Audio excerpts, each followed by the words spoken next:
नमस्कार श्रोते हो. दीपक रेगी कथाकथन चॅनलवर तुम्हा सगळ्यांचं मनापासून स्वागत.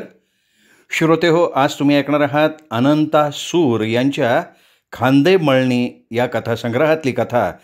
पण श्रोते हो, तत्पूर्वी तुम्ही जर आत्ता चॅनलवर पहिल्यांदा आला असाल किंवा अजूनपर्यंत तुम्ही चॅनल सबस्क्राईब करू शकला नसाल तर प्लीज एकच विनंती करतो, कृपया चॅनल सबस्क्राईब करा. ऐकूयात अनंता सूर लिखित कोलाहल. माजरीच्या कोळसा खदानीतून महिनाभरापूर्वी परशुराम निवृत्त झाला होता. नाही म्हटलं तरी निवृत्तीनंतर परशुरामला 16-17 लाख मिळाले होते. मोठा मुलगा दिनेश MA BEd होऊन मागील 7 वर्षांपासून कुठेही नोकरी न मिळाल्यानं तो वणीच्या नगर वाचनालयात स्पर्धा परीक्षेची तयारी करत होता. तर लहान सोनू मोनू जुळ्या असल्या तरी त्या MSc BEd होऊन घराजवळच असलेल्या स्वर्णलीला कॉन्व्हेंटमध्ये मागच्या 2 वर्षांपासून 8,000वर शिकवायला जात होत्या. परशुरामनं आपल्या मुलांना सुशिक्षित करून वणीसारख्या तालुक्याच्याच ठिकाणी विठ्ठलवाडीत 2 मजली घर उभं केलं. हीच काय ती त्याची आजवरची कमाई होती. पुष्पासारखी समजूतदार बायको मिळाल्यामुळे आजपर्यंतचा त्याचा संसार इथवर सुखानं झाला होता. तुकडोजी महाराजांचं विचारकार्य घरोघरी पोहोचवणं हाच निवृत्तीनंतर ध्येयध्यास त्यांनी अंगी बाळगला. त्यामुळे वॉर्डात होणाऱ्या महात्म्यांच्या पुण्यतिथी जन्मतिथीच्या कार्यक्रमाला त्यांनी झोकून दिलेलं होतं. सकाळचा चहा घेऊन परशुरामनं आंघोळ आटोपली आणि तुकडोजींच्या पुतळ्याच्या बाजूला असलेल्या सिमेंटच्या बाकावर तो जाऊन बसला. इतक्यात हरिदास भाऊनं जवळ येत रामराम करत त्याला विचारलं, परशुराम भाऊ, पुढच्या आठवड्यात तुकडोजींची पुण्यतिथी आहे आणि तुम्ही असे शांत शांत. हरिदास भाऊ, आता तरी निदान नव्या पिढीनं या कामी पुढाकार घ्यायला हवा का नको? परशुरामनं त्यांना विचारलं. तुमचंही बरोबर आहे म्हणा, पण एकदा तुम्ही बोला की बाकी मंडळींशी. ठीक आहे, बोलतो, आत्ताच बोलतो, तुमच्या समोर सगळ्यांशी बोलतो. असं म्हणत परशुरामनं त्यांच्या उजव्या खिशातनं मोबाईल काढला आणि हरिदास समोर 8-10 जणांना फोन केला. फोनवरच त्यानं संध्याकाळी 6:30 वाजता सगळ्यांना पटांगणात यायला सांगितलं. खरं तर परशुराम वार्डातल्या तुकडोजी महाराज मंडळाचा अध्यक्षही नव्हता किंवा पदाधिकारीसुद्धा नव्हता. परंतु आमदारांशी त्यांची चांगली ओळख असल्यामुळे सारे त्याला मान देत. शिवाय आमदारांकडनं तुकडोजीच्या पुतळ्यासाठी जागा उपलब्ध करून देण्यात त्यांनीच 3 वर्षांपूर्वी पुढाकार घेतला होता. त्यामुळे वॉर्डातला कुठलाही कार्यक्रम असला की मंडळातली कुठलीही व्यक्ती पहिल्यांदा परशुरामला विचारायची आणि निर्णय घ्यायची. वॉर्डात आणि आमदाराजवळही त्याला मानसन्मान होता. थोडा वेळ इकडच्या तिकडच्या चर्चा होत नाहीत, तोच मारुती भाऊ तिथं आला. तसं त्यांनी त्याला विचारलं, अरे मारुती भाऊ, आज कसं काय येणं केलं तुम्ही गावची शेतीवाडीची कामं सोडून? काय सांगू भाऊ, माणसापायी तंग आलो बघा मी. पण का? आता माणसानं कुठली नवीन भानगड उभी केली? 2 दिवसापूर्वीच रात्री माणसानं गावातल्या कुठल्या तरी बाईला पळवून नेलं म्हणे. अरे मग त्याच्याशी तुझं काय देणं घेणं? पाहत बसेल की तो आपलं. नाही, तिच्या नवऱ्यानं पोलीस स्टेशनमध्ये तक्रार केली ना. मग बरोबर आहे त्याचं. बायको गेल्यावर कोणी हेच करणार. पण पोलीस सारखे चौकशी करायला शेतात येऊन राहिले. मग आता पुढे काय करणार आहेस मारुती भाऊ? काय करणार मी? माणसाचा फोन स्विच ऑफ दाखवून राहिला म्हणून आलो मी. बरं केलंस आला ते, निदान 2-4 दिवस तुला आराम तरी होईल. तसं पोरगंही आहे म्हणा शेती सांभाळायला, त्यानेच पाठवलं मला इकडं. असं म्हणत मारुतीने पायातल्या चपला बाजूला काढून बाजूच्या सिमेंटच्या बाकावर हळूच ढुंगण टेकवलं. वातावरणात थंडगार वारा सुटला होता म्हणून अंगातली थंडी कमी करण्यासाठी हरिदासनं उठून बाजूच्या पानटपरीजवळच्या चहाच्या दुकानात जाऊन 3 कप चहा सांगितला आणि पुन्हा पूर्वीसारखा हळूहळू चालत येऊन परशुरामच्या जवळ सिमेंटच्या बाकावर बसला. खरं तर हरिदासचं 2 महिन्यांपूर्वी नागपूरमध्ये डॉक्टर माहूरकरांच्या दवाखान्यात हृदयाचं बायपास ऑपरेशन झालं होतं. त्यामुळे तो आपल्या तब्येतीला सांभाळून काम करत होता. तिघंही बसल्या बसल्या रबर ताणावा तसे लांबलचक गोष्टीला भिडले. तितक्यात तिथे चहावाला 3 कप चहा घेऊन आला. चहा पिता पिता परशुराम मारुतीला म्हणाला, मग मारुती भाऊ, तुझ्या मुलाचं लग्न यावर्षी तरी जुळणार का नाही? हा, मुली बघणं सुरू केलंय. 2 मुलीकडचे पाहुणे येऊन गेले मागच्या आठवड्यात. पण परशुराम भाऊ, तुमच्या मुलीच्या लग्नाचं कुठवर आलं म्हणायचं? मध्येच हरिदासनं नाक खुपसत विचारलं. जमल्यास यावर्षी सोनू आणि मोनूचंही लग्न आटोपून टाकायचा विचार आहे. ते बरं होईल बरं का भाऊ. एकदा पोरींचा आटपला ना का टेन्शन फ्री. बरं मारुती भाऊ, जमत असेल तर परशुराम भाऊची एक मुलगी करून घे सून. मला काय हरकत नाही, पण ह्या गोष्टीला परशुराम भाऊ तयार असन तर. ऐकलं का परशुराम भाऊ? नाही नाही, मारुती भाऊ काय म्हणून राहिले ते ऐकलं का? मग तुमचा काय विचार आहे? नाही, मला काही हरकत नाही, पण पोरगी तयार व्हायला पाहिजे ना. तुमची मुलगी तुमच्या शब्दाच्या बाहेर थोडीच जाणार आहे का परशुराम भाऊ? नाही नाही, तसं नाही, पण ती MSc BEd झालेली आणि तुमचा मुलगा 12वी नापास. आता जे आहे ते आहे, मी काय लपवलं नाही तुमच्यापासनं परशुराम भाऊ. एकदा मुलीला विचारून तर बघा ना परशुराम भाऊ, मग पुढचं बघू, आपण ठरवू. हरिदास मध्येच म्हणाला. तशा आपापल्या परीनं दोघांनीही माना हलवल्या. खरं तर मारुतीचं घराणंही व्यवस्थित होतं. मुलगा फार शिकलेला नसला तरी संस्कारित होता. शिक्षणाचा कमी जास्त तो काय फरक. परंतु या गोष्टीला आपल्या मुली तयार होणार नाहीत याची परशुरामला पुरेपूर खात्री होती. त्याने पॅन्टच्या खिशातनं मोबाईल काढला, वेळेवर नजर टाकली. सकाळचे 8:30 वाजत आले होते, म्हणून तिघांनीही तिथून हळुवारपणे उठत आपापल्या घराचा रस्ता धरला. परशुरामनं घरी येऊन ही मुलीच्या लग्नाची गोष्ट हळूच पुष्पाजवळ काढली. मारुती आपल्या मुलासाठी सोनू मोनीपैकी एकीला मागणी घालतोय हे त्याने तिला सांगितलं. तेव्हा तिने त्याला मुलाच्या शिक्षणाविषयी विचारलं आणि परशुरामच्या तोंडून मुलगा 12वी नापास असल्याचं कळताच तिने हे स्पष्ट शब्दात नकार दर्शवला. त्यामुळे आता घरातलं कोणीही ही सोयरी करण्यासाठी तयार होणार नाही याची त्याला पक्की खात्री झाली. सायंकाळी 6:30 वाजता वॉर्डातले सगळे तुकडोजी महाराज मंडळाचे भक्तगण पटांगणात जमा झाले. आज 10 मिनिटं इकडच्या तिकडच्या गप्पा गोष्टी होताच परशुरामनं विषयाला हात घालत तोंड उघडलं. आठवड्यावर तुकडोजींची पुण्यतिथी आली आहे, या संदर्भात कोणाला काही म्हणायचं आहे का? आपण सगळ्यांनी तुकडोजीची पुण्यतिथी 11 ऑक्टोबरला मोठ्या धूमधडाक्यात साजरी करू, असं मंडळाचे अध्यक्ष सदाशिवरावजी म्हणाले आणि त्यांच्या मागे मागे सारेच बोलत फुटले. आता तुकडोजींच्या पुण्यतिथीला आपण भजन स्पर्धा ठेवू, नागोराव काका म्हणाले. मला वाटतं आपण सांस्कृतिक कार्यक्रम करून आमदाराच्या हातनं बक्षीस वितरण ठेवू, वामन भाऊ म्हणाले.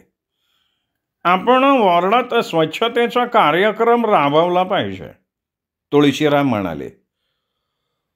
मला तर वाटतं आपण एखाद्या मोठ्या विचारवंताला बोलवूया भाषणासाठी, नामदेव काका म्हणाले. असे वेगवेगळे विषय घेऊन एक जण आपापलं मत मांडायला लागला. ते ऐकून साऱ्यांना समजावण्याची भूमिका घेत परशुराम पुढे आला आणि साऱ्यांना उद्देशून म्हणाला, तुमचं साऱ्यांचं बरोबर आहे मित्र हो, पण हे सगळं करण्यासाठी कशाची गरज आहे? पैशाची गरज आहे. त्याच्याशिवाय थोडंच होणार आहेत का या सगळ्या गोष्टी? अगदी बरोबर आहे, मलाही तेच म्हणायचं आहे. आठवड्यात हे सगळं करायचं आहे. नाही, आता पहिल्यांदा सगळ्यांनी पैशाची जुळवाजुळव करायला हवी बंधूंनो. नागोराव काकांचं म्हणणं बरोबर आहे, पहिल्यांदा पैशाची तडजोड करायला हवी. मग आज दोघांनी जाऊन पहिल्यांदा वर्गणीसाठी पावती पुस्तक छापायला हवं. या वाक्यावर शेवटी सगळ्यांनी होकारार्थी माना हलवल्या. तसेच लगेच मंडळाचे अध्यक्ष या नात्यानं सदाशिवराव सगळ्यांकडे नजर टाकत म्हणाले, मग आता कोण कोण कॉम्प्युटरवाल्या श्रीकांतकडे जातोय पावती पुस्तक छापायला? मी वामन भाऊला घेऊन जातो आता 5-10 मिनिटात, तुळशीराम म्हणाला. आणि ते ठीक आहे, पण पावती बुकवर छापायचं मॅटर कोणाकडं आहे? वामन भाऊनं लगेच प्रश्न केला. तसा वामन भाऊ, ते कॉम्प्युटरवाल्याकडे सगळं असतं, पावती पुस्तकाचं मॅटर बिटर, असं वामन भाऊकडे बघत परशुरामनं स्पष्टीकरण देतात सारे शांतपणे माना हलवायला लागले. हळूहळू घड्याळाचा काटा पुढे सरकायला लागला, तसतशी थंडी जोर धरायला लागली. त्यामुळे सदाशिवरावानं चहावाल्याला फोन करून 10 कट चहा बोलवला. 5 मिनिटात चहावाला चहा घेऊन तिथे हजर झाला. लगेच चहा घेऊन तुळशीरामनं वामनभाऊला दुचाकीवर बसवलं आणि दोघेही कम्प्युटरवाल्या श्रीकांतकडे पावती पुस्तक छापायला देण्यासाठी निघून गेले. ते जातात तर पुन्हा नव्या दामानं सगळे पुण्यतिथीच्या कार्यक्रमाची रूपरेखा आखायला बसले आणि सर्वानुमते शेवटी तुकडोजींच्या भजनाची स्पर्धा घ्यायची असं ठरलं. त्यासाठी आमदार, तहसीलदार, नगराध्यक्ष, ठाणेदार यांच्याकडून पहिलं, दुसरं, तिसरं आणि चौथं बक्षीस विजेते ठरणाऱ्या भजनी मंडळाला देण्याचं नक्की झालं. शेवटी रात्री 8:30 वाजता साऱ्यांची सभा संपली तसा सगळ्यांनी आपापल्या घरचा रस्ता धरला. परशुराम घरी आला तसं त्याला ग्रंथालयातून सोनू, मोनू आणि दिनेश आलेले दिसले. त्यांनी बाथरूममध्ये जाऊन थंडगार पाण्यानं हातपाय धुतले. टॉवेलनं हातपाय पुसत सोनू, मोनूला दुपारी मारोतरावांनी सांगितलेली मुलाच्या लग्नाची गोष्ट काढली. तसा दिनेशबरोबर त्या दोघींनी हे नकार दर्शवला. खरं तर त्यांचंही बरोबर होतं. MSc BEdपर्यंत शिक्षण घेऊन 12वी नापास असलेल्या मुलाबरोबर लग्न करणं त्यांच्या बुद्धीला पटण्यासारखं नाही याची परशुरामला जाणीव होतीच की. पण एकदा मनातलं बोलून मोकळं व्हावं म्हणून त्यांनी हा विषय मुद्दाम काढला होता. चवीची ना धवीची आणि गोष्ट सांगासोयीची असं त्याचं वागणं होतं. इतक्यात आतून पुष्पानं जेवणासाठी 5 ताटं आणली तसे हॉलमध्ये बसले आणि सगळे जेवायला सुरुवात केली. क्षणभर कोणीच कोणाशी बोलेना. साऱ्यांची जेवणं अर्ध्यावर येत नाहीत तोच पुष्पानं विषय काढला. आज दुपारी शेजारच्या जीवतोडे काकू घरी आल्या होत्या. हो का? काय म्हणत होत्या त्या तुझ्याजवळ? सोनू मोनूचं लग्न यावर्षी करायचं आहे का असं विचारत होत्या. मग काय म्हटलंस तू? जमल्यास करायचं आहे सांगून टाकायचं ना. हां ते म्हटलं मी. म्हटलं मनासारखी बाजू आली तर करून टाकू. बरं झालं. कुणी आहे का मुलगा त्यांच्या परिचयातला? परमडोहवाल्या मोठ्या भावाचा मुलगा लग्नाचा आहे असं म्हणत होत्या त्या. बरं काय करतोय काय मुलगा? नाही तर तोही 12वी नापास निघायचा मारुती काकाच्या मुलासारखा. मध्येच दिनेश म्हणाला, नाही रे दिन्या, तो इंडियन नॅशनल बँकेमध्ये मॅनेजर आहे म्हणे पुण्याला. हां मग तसं आहे तर त्याच्या घरापर्यंत जायला काही हरकत नाही बरं का. परशुरामने दुजोरा देऊन टाकला. तुम्हाला काय वाटतंय सोनी मोनी? त्या दोघींकडे बघत पुष्पानं विचारलं. आई तू अगोदर सोनीला विचार मग माझ्या लग्नाचा विचार करू, मोनी म्हणाली. बरं सांगून दे जीवतोडे ताईला 2 दिवसात आम्ही परमडोहला येतोय. परशुराम असं म्हणता सगळे खुश झाले. आता अलीकडे सरकारनं शिक्षक आणि प्राध्यापकांच्या भरत्याच बंद केलेल्या आहेत. शिवाय एखाद्या शाळा महाविद्यालयात जागा निघाली आणि लागायचं म्हटलं तर 50 लाखाच्या घरात आकडा गेलेला आहे. त्यापेक्षा ही बँकेची नोकरी बरी असा विचार करून परशुरामनं मुलाच्या घरापर्यंत जाऊन यायचा विचार पक्का केला. साऱ्यांची जेवणं आटोपली. तासाभरानं सगळे झोपी गेले. बाहेर थंडगार वारा सुटला होता. सकाळ झाली तसं परशुरामनं लगबगीनं उठून तोंड धुवून आंघोळ आटोपली आणि पुष्पानं केलेला चहा घेऊन तो तुकडोजींच्या पुतळ्यासमोरच्या सिमेंटच्या बाकावर येऊन बसला. इतक्यात तिथे सदाशिवराव आले. त्यांना बघताच परशुरामला कालच्या संध्याकाळी घेतलेल्या मीटिंगची आठवण झाली. तोच सदाशिवराव म्हणाले, परशुराम भाऊ, आपल्याला भजन स्पर्धेसाठी देणगीला आमदाराकडे जावं लागेल. कधी जायचं म्हणता तुम्ही? काय हे लवकर गेलेलं कधीही चांगलं ना. परशुरामनं स्पष्टीकरण दिलं. काय तुम्ही म्हणत असाल तर आत्ताच जाऊ ना. तुम्ही आधी फोन तर लावून बघा आमदार साहेबांना. असं सदाशिवरावानं म्हणताच परशुरामनं पॅन्टच्या खिशातनं मोबाईल काढला, साहेबांना फोन लावला. साहेबांना 2 दिवसासाठी 2-3 तासांनी मुंबईला जायचं असल्यामुळे त्यांनी लवकर यायला सांगितलं. हे परशुरामनं सदाशिवरावांना सांगतात सदाशिवराव उठले आणि घरी जाऊन दारातली दुचाकी घेऊन आले. परशुराम लगेच दुचाकीवर बसला तसे दोघेही 5 मिनिटात आमदार साहेबांच्या घरी आले. साहेब अंगणात मोठ्या टेबलासमोरच्या खुर्चीवर बसले होते. 2 गडी माणसं त्यांची मोठी गाडी शॅम्पूचं पाणी करून धुत होती. साहेबांना नमस्कार करून दोघेही साहेबाजवळ जाऊन बसले तसे ते म्हणाले, काय कसं काय येणं केलं परशुराम भाऊ सकाळी सकाळी? आम्ही विठ्ठलवाडीत येत्या 11 तारखेला तुकडोजींची पुण्यतिथी साजरी करतोय. वा वा वा वा, मग कार्यक्रमाचं स्वरूप काय आणि मंडळाचे अध्यक्ष कोण आहे? हे सदाशिवराव अध्यक्ष आहेत आमच्या मंडळाचे. आम्ही भजन स्पर्धा घेतो भाऊ. बर बर बर मग माझ्याकडनं कशा प्रकारची मदत हवी तुम्हाला? अ, भजन स्पर्धेचं पहिलं बक्षीस तुमच्याकडनं हवं आहे भाऊ. आणि भजन स्पर्धेच्या उद्घाटनालाही आपण यावं अशी आमच्या मंडळाची इच्छा आहे. बर बर बर बर काय हरकत नाही, काय हरकत नाही. मी येईल, मी येईल. पण भजन स्पर्धेचं पहिलं बक्षीस किती ठेवलंय? भाऊ 21,000 ठेवायची आमची इच्छा आहे. काय हरकत नाही, काय हरकत नाही. देणार, देतो.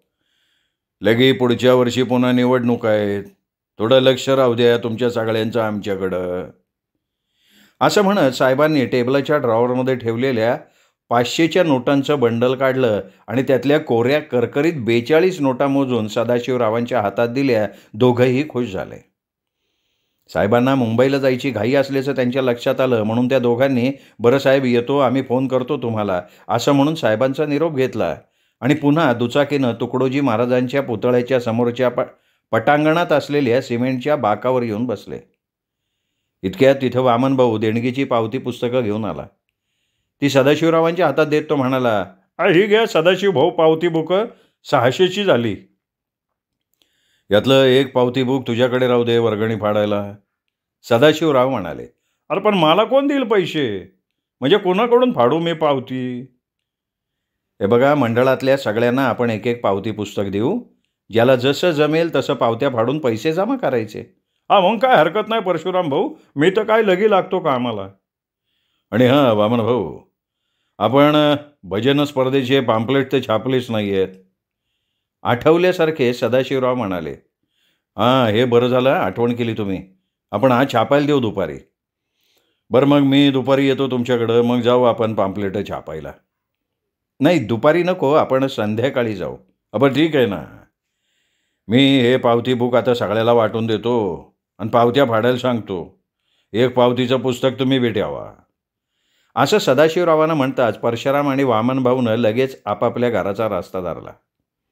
घड्याळात सकाळचे 8:15 वाजले होते. दिनेशची वाचनालयात जायची तर सोनी मुनीची कॉन्व्हेंटमध्ये जाण्याची घाई चालली होती. दुपारीच परशुराम जीवतोडे भाऊला घेऊन दुचाकीनं परमडोहला गेला. मुलाकडची सगळी बाजू त्यांना पसंत आली, त्यामुळे मुलाला घेऊन घरापर्यंत येण्यासाठी परशुरामनं मुलाच्या वडिलांना सांगितलं. त्यांनी आठवड्याची मुदत मागितली, कारण 8-10 दिवसांनी मुलगा पुण्याहून 2-3 मुली बघून त्यातलीच एक मुलगी नक्की करून परत जाणार होता. दुपारी दोघंही दुचाकीनं घरी आले. 5-10 मिनटं जात नाहीत तोच सदाशिवराव आले. त्यांच्या दुचाकीनं दोघेही कम्प्युटरवाल्या श्रीकांतकडे गेले. 1-2 तास त्याच्याजवळ बसून त्यांनी पॅम्पलेट घेऊनच घरचा रस्ता धरला. मध्ये मध्ये ज्यांना ज्यांना पावती पुस्तकं दिली होती त्यांच्याकडे 5-5 पॅम्पलेट देऊन ते परशुरामच्या घरी आले. लगेच पुष्पानं 2 कप चहा केला. तोपर्यंत दोघांनी मिळून तुकडोजी महाराजांच्या पुण्यतिथीच्या कार्यक्रमाचं नियोजन केलं. 3 दिवसांवर पुण्यतिथीचा कार्यक्रम आला होता. चहा घेऊन तासाभरानं सदाशिवराव दुचाकीनं आपल्या घरी निघून गेले. दुसऱ्या दिवशी सदाशिवराव परशुरामला घेऊन तहसीलदार साहेब, ठाणेदार साहेब, नगराध्यक्ष, वॉर्ड मेंबर या सगळ्यांना भेटून विजेत्या भजन मंडळींना देण्यात येणाऱ्या बक्षिसांची त्यांनी सोय करून टाकली. असेच दिवस जायला लागले. तसतसे भजन स्पर्धेत भाग घेणाऱ्या मंडळींचे फोन सदाशिवरावांना यायला लागले.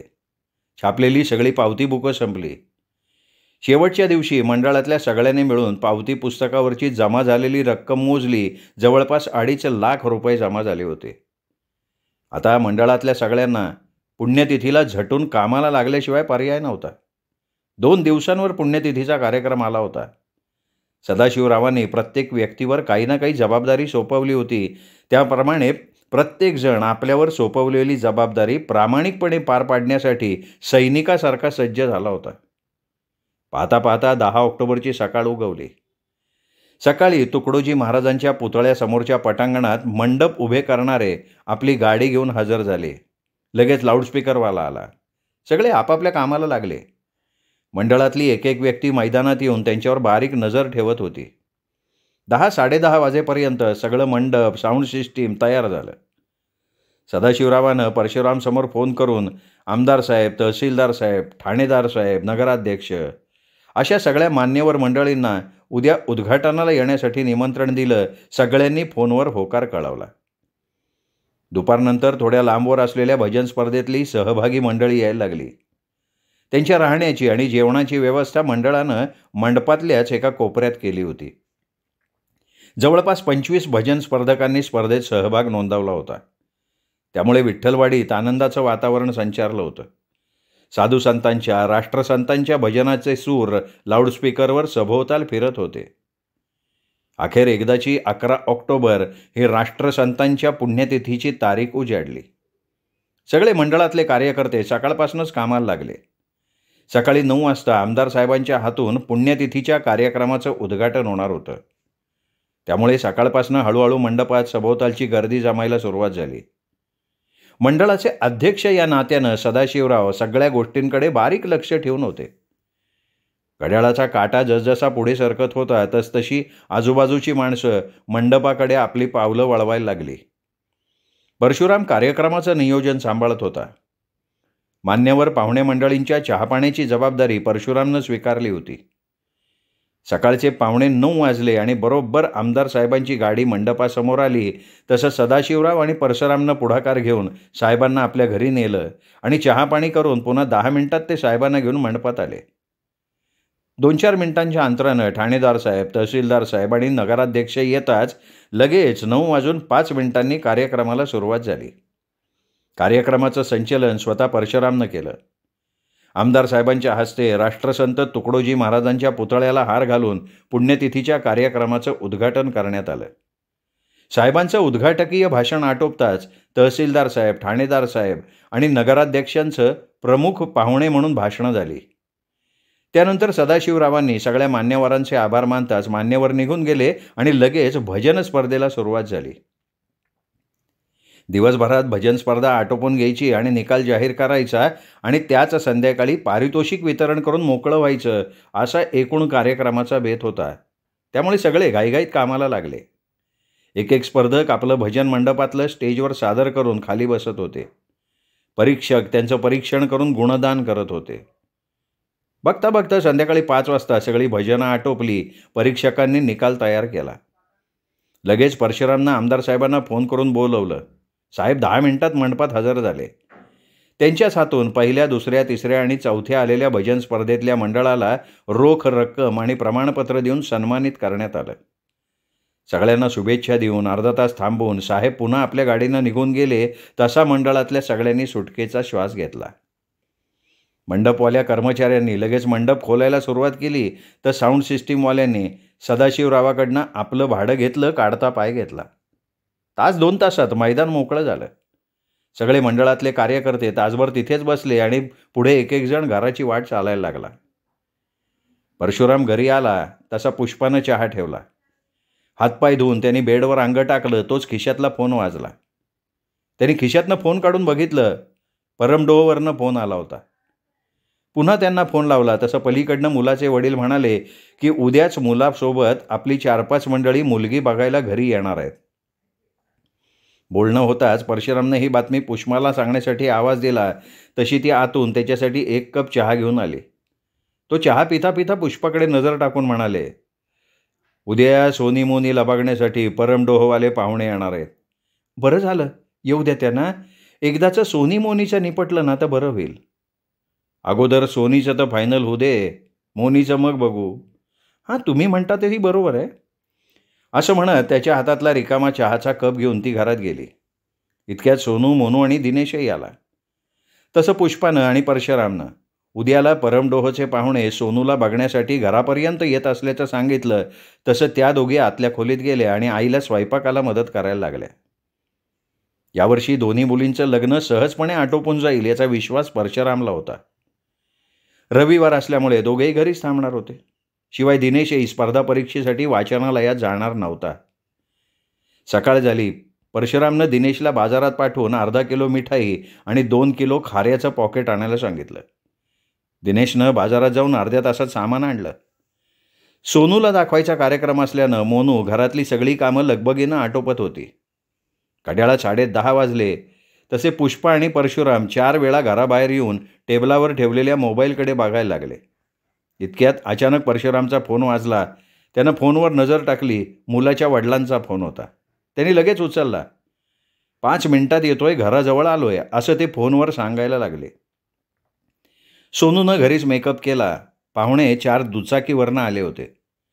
दिनेशनं दारात पाट ठेवला. पाहुण्यांना हातपाय धुण्यासाठी एका मोठ्या बादलीमध्ये पाणी भरून ठेवलं.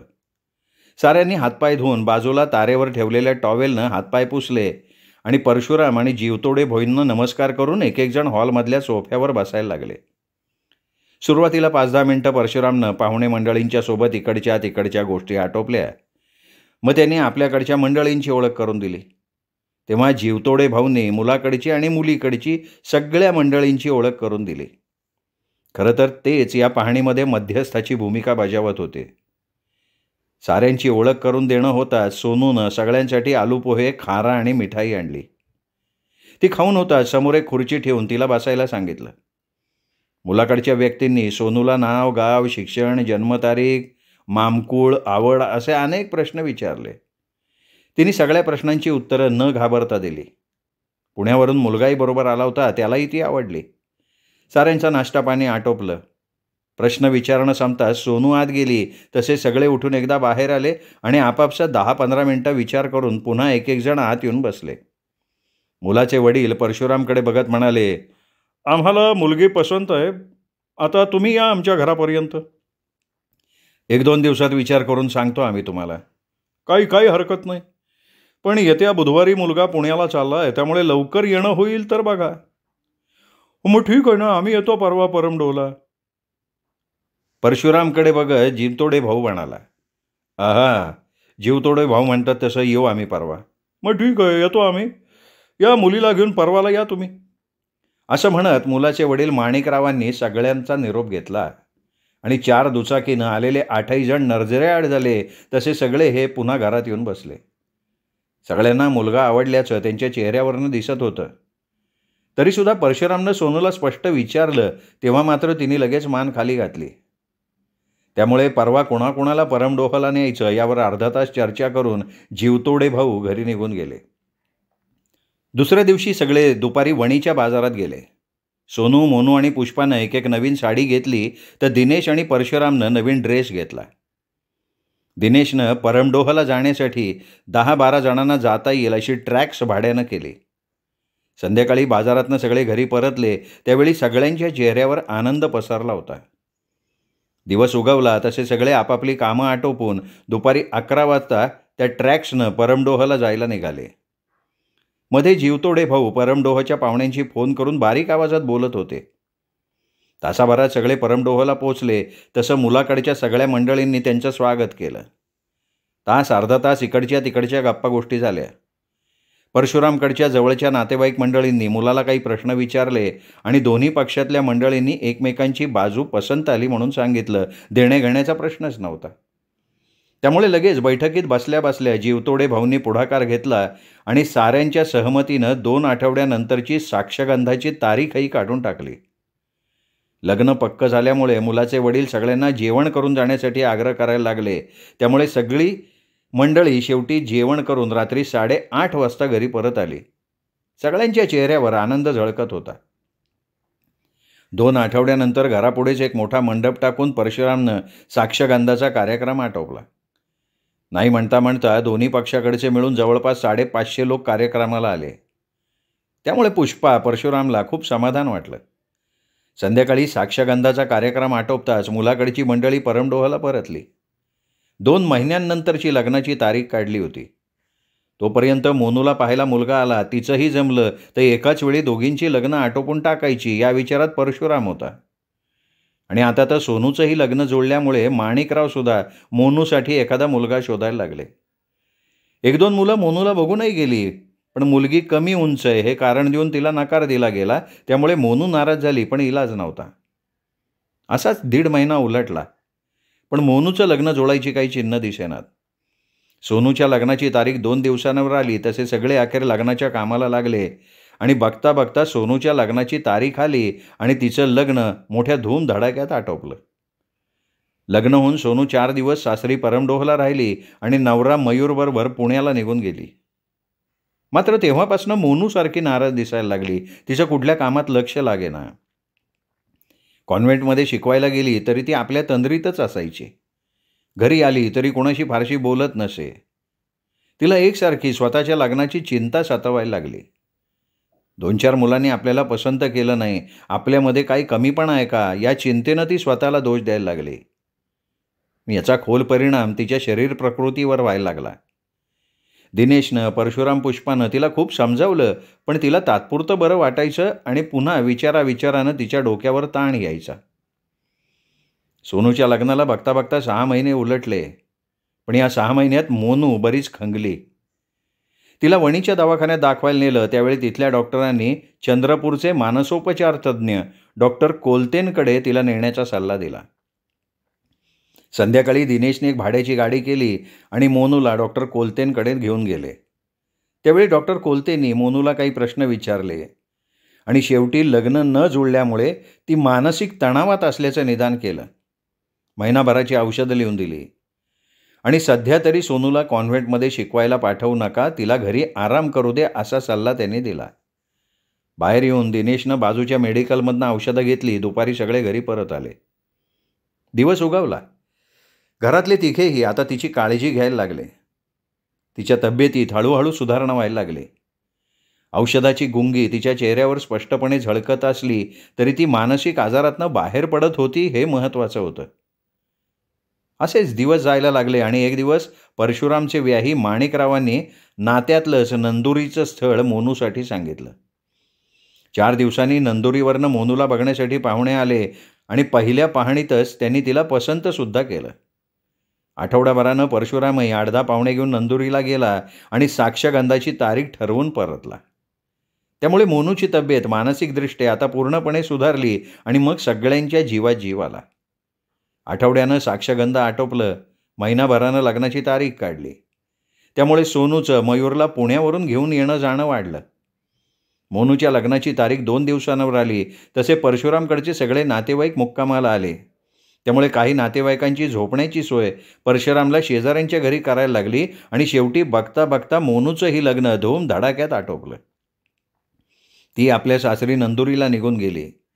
2 दिवसांनी दिनेशचंही नांदेड जिल्ह्यातल्या नायगाव तालुक्यातल्या जिल्हा परिषदेतल्या शाळेवर निवड झाल्याचं पत्र आलं. एक दिवस सकाळी बोलता बोलता परशुरामनं दिनेशजवळ लग्नाचा विषय काढला. त्यावेळी दिनेश जरा चमकला. त्याच्या हालचालींवरनं, बोलण्यावरनं पुष्पा आणि परशुरामला शंका आली. म्हणून पुष्पानं पुढाकार घेत त्याला स्पष्ट विचारलं, दिन्या, तुझं कोणाबरोबर अगोदर ठरलंय का लग्न करायचं? हो, मी मुलगी बघून ठेवली आहे लग्नासाठी. मग आता एवढं सांगितलंच तर हेही सांग ना, मुलगी कोण? आपल्या बाजूची रत्नमाला आवडते मला.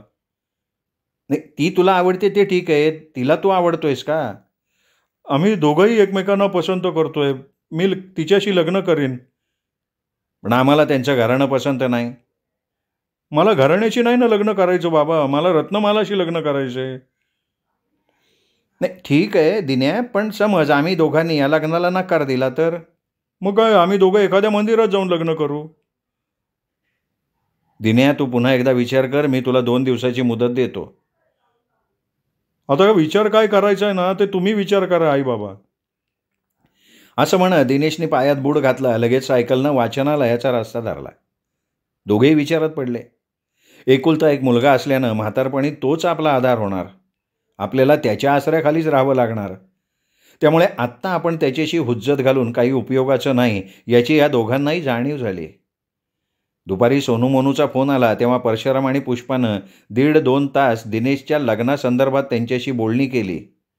सुरुवातीला सोनू मोनूनही दिनेशच्या लग्नाला नकार दर्शवला, पण परशुरामनं आपली भविष्यातली जगण्याची कहाणी सांगितली. शेवटी त्या दोघी तयार झाल्या. संध्याकाळी दिनेश वाचनालयातनं घरी येताच परशुरामनं लग्नाला तयार असल्याचं सांगितलं. त्यांनी ती खुशखबरी बाहेर येऊन रत्नमालाला फोन करून कळवली. पुन्हा घरात आला. खरं म्हणजे परशुराम आणि पुष्पासमोर दुसरा कुठलाही पर्याय नव्हता. त्यामुळे मुलाच्या मनासारखं लग्न झालेलं बरं, हा विचार करून ते दिनेशच्या लग्नाच्या तयारीला लागले. आठवडाभरानं तो नांदेड जिल्ह्यातल्या नायगाव तालुक्यातल्या गणेशपूरच्या जिल्हा परिषद हायस्कूलमध्ये रुजू झाला. आठवडाभर काम करताच 3 दिवसाच्या सुट्ट्या लागून आल्या. त्या सुट्ट्यातच त्यांनी साक्षगंध आटोपून टाकायचं ठरवलं आणि त्याप्रमाणे तो घरी आला. एकदाचं साक्षगंध आटोपलं. सोनू मोनू आपापल्या नवऱ्याला घेऊन साक्षगंधाला आल्या. 2 दिवस मुक्काम करून पुन्हा आपापल्या गावी परतल्या. 1.25 महिन्यांनी लग्नाची तारीख काढली. आता सध्या 3 वर्षासाठी दिनेश निश्चित मानधनावर लागला होता. त्यामुळे हाती पडणाऱ्या 8-10 हजारात त्याचं व्यवस्थितपणे भागत होतं. बघता बघता हेही 3 वर्ष भराभरा निघून जातील याची त्याला खात्री होती. त्यामुळे 1.25 महिन्यांनी लग्न आटोपतात 4 दिवस घरी थांबून जाताना तो रत्नमालाला बरोबर घेऊन गेला. तिथेच 2 किरायाच्या खोल्या करून ते राहायला लागले. त्यांचा नवीन संसार सुरू झाला. आता तिघही मुलं घरट्यातून उडून गेलेल्या पिल्लासारखी आपापल्या संसारात रममाण झाली होती. त्यामुळे परशुराम आणि पुष्पाला एकाकी वाटायला लागलं होतं. पण अवघ्या सृष्टीचाच हा नियम आहे, मग त्यातनं आपण कसे सुटणार, असं मनाला समजावून ते जगत होते. त्यामुळं मुलं आली की त्यांना स्वप्नासारखं वाटायचं. असे 4-6 महिने उलटले. दिवाळी आली. त्यामुळे दिवाळीच्या सुट्ट्या बघून सोनू मोनू, दोन्ही जावई, दिनेश आणि रत्नमालासुद्धा घरी आले. 2 दिवस वणीला मुक्काम करून सोनी जावयासोबत दिवाळी साजरी करण्यासाठी परमडोहला निघून गेली, तर मोनू दिवाळी साजरी करण्यासाठी नवऱ्याला घेऊन नंदुरीला गेली. 2-4 दिवस गावालाच दिवाळी साजरी करून पुन्हा दोघी वणीला परतल्या. मग त्यांनी भाऊबीजेला दिनेशला ओवाळलं आणि दुसऱ्या दिवशी कोंबड्याचा पाहुणचार खाऊन सोनू पुण्याला, तर मोनू नवऱ्याबरोबर नंदुरीला आली. 2 दिवसांनी मयूर बँकेत रुजू झाला आणि दुपारी अचानक त्याच्या छातीत दुखायला लागलं. तसं घाईघाईनं ऑफिसच्या 2 कर्मचाऱ्यांनी लगेच त्याला दवाखान्यात भरती केलं. एका मित्रानं लगेच सोनूला फोन लावला, सगळी हकीकत कळवली. तशी ती ऑटो करून दवाखान्यात आली. त्याला बघून तिच्या डोळ्यात अश्रू आले. डॉक्टरांनी मयूरला 2-3 दिवस दवाखान्यातच ठेवायचा सल्ला दिला. त्यामुळे ती त्याच्यासोबत तिथेच दवाखान्यात राहायला लागली. आणि रात्री अचानक पुन्हा मयूरला हृदयविकाराचा झटका आला. सोनू समोर मयूरनं प्राण सोडला तशी ती वेड्यासारखी तिथेच किंचाळली. जवळचं कोणीच नव्हतं. काय करावं तिला सुचेना. लगेच तिने पहिल्यांदा दिनेशला फोन लावला, तसा तोही हादरला. सोनू एकसारखी त्याच्या प्रेताजवळ बसून झालेली घटना फोनवर रडून रडून सांगत होती. तोही तिला समजावत होता. मी लगेच निघतोय पुण्याला, असं म्हणत दिनेशने फोन बंद केला. दुसरा फोन तिने सासऱ्याला लावला. मयूर गेल्याचं ऐकून क्षणभर ते थंडगार झाले. त्यांची दातखिळी बसायला लागली. तोच तर त्यांचा एकुलता एक आधार होता. तिच्या एक फोननं त्यांच्या घरात कोलाहल सुरू झाला. बातमी ऐकून सासूला चक्कर आली. सासू सासरे फोनवर मोठमोठ्यानं रडायला लागले. झालेल्या प्रसंगानं सोनू तर अर्धमेली झाली होती. तिने तसाच फोन बंद केला, परशुरामला लावला. एकाएकी झालेल्या घटनेनं तो आणि पुष्पाही हादरले. पुष्पाच्या घरातलं रडगाणं बघून बाजूला राहणारी जीवतोडे काकू बाहेर आली आणि तिलाही मयूर गेल्याची बातमी समजताच तीही अर्धमेली झाली. काय करावं कोणाला सुचत नव्हतं. सगळेच मयूरच्या जाण्यानं हतबल झाले होते. क्षणाक्षणाला दिनेश पुण्याच्या दिशेनं जात होता. इकडे सगळ्यांच्या मनातला कोलाहल मात्र वाढत होता. दुसऱ्या दिवशी रात्री मयूरचं प्रेत पोस्टमार्टेम करून परमडोहला आणलं गेलं. त्यावेळी सगळं गाव त्याला बघण्यासाठी घराच्या सभोवताली जमा झालं. त्याच्या निर्जीव प्रेताला बघून प्रत्येकाचे डोळे पाजरत होते. आई वडील सारखे त्याच्या प्रेतावर डोकं ठेवून रडत होते. दुपारी मयूरचा शेतामध्येच अंत्यसंस्कार करून सगळे घरी परत आले. सोनूला तर नजरेसमोर एकसारखा मयूर दिसायला लागला. दिवसभर ती कशी तरी राहायची, पण रात्र झाली की तिच्या डोळ्यात झोप नसायची. त्यामुळे त्याचा परिणाम तिच्या डोक्यावर व्हायला लागला. सोनूच्या सासऱ्यानं फोन करून ही सगळी हकीकत परशुरामजवळ कथन केली. त्यावेळी परशुरामनं सोनूला चंद्रपूरचे मानसोपचार तज्ज्ञ डॉक्टर कोलतेंच्याकडे दाखवायला सांगितलं. त्यांनी दुपारीच एक भाड्याची गाडी केली. सोनूला चंद्रपूरला नेलं, दाखवलं. डॉक्टरांनी मयूरच्या निधनामुळे तिला जबर धक्का बसल्याचं सांगून महिनाभराच्या गोळ्या लिहून दिल्या. संध्याकाळी ते तिला घेऊन घरी आले. जसजसे दिवस जायला लागले तसतशी तिच्यात हळूहळू सुधारणा व्हायला लागली. मग सगळे समाधानी झाले. असंच बघता बघता 4-6 महिने उलटले. एक दिवस मयूर ज्या बँकेत काम करत होता त्या बँकेमार्फत नोकरीला रुजू होण्याची ऑर्डर सोनूला आली. तशी ती दुसऱ्या दिवशी चंद्रपूरच्या शाखेत रुजू झाली. हळूहळू कामाच्या व्यापात तिचं मन रमायला लागलं. एक दिवस मुद्दाम सासऱ्यांनीच एक परिचयातला मुलगा लग्नाचा असल्याचं परशुरामला सांगितलं. त्यालाही बाजू पटली. पण सोनू मात्र दुसऱ्यांदा लग्न करायला आडेवेडे घ्यायला लागली. पण शेवटी सगळ्यांनी आग्रह करताच ती तयार झाली. महिनाभरानं सासू सासऱ्यांनी तिचं लग्न लावून दिलं. तोही चंद्रपूरला त्याच बँकेत नोकरीला होता. शिवाय नात्यातलाच असल्यानं सगळ्यांनी सुटकेचा श्वास सोडला. सोनूच्या मनात मागच्या 4-6 महिन्यापासून चाललेला मयूरच्या आठवणींचा कोलाहल मृगनक्षत्राचा पाऊस पडून गेल्यावर माती भिजावी तसा शांत झाला होता. श्रोते हो, तुम्ही ऐकत होतात अनंता सूर यांची कथा कोलाहल. कथा कशी वाटली हे कमेंट करून जरूर कळवा. ही कथा आपल्या कथाप्रेमी मित्रपरिवारांना शेअर करा आणि त्यांनाही दीपक रेगे कथाकथन चॅनल सबस्क्राईब करायची माझ्या वतीनं विनंती करा. एवढीच तुम्हा सर्वांना विनंती करतो आणि थांबतो. भेटत राहूया दीपक रेगे कथाकथन चॅनलवर.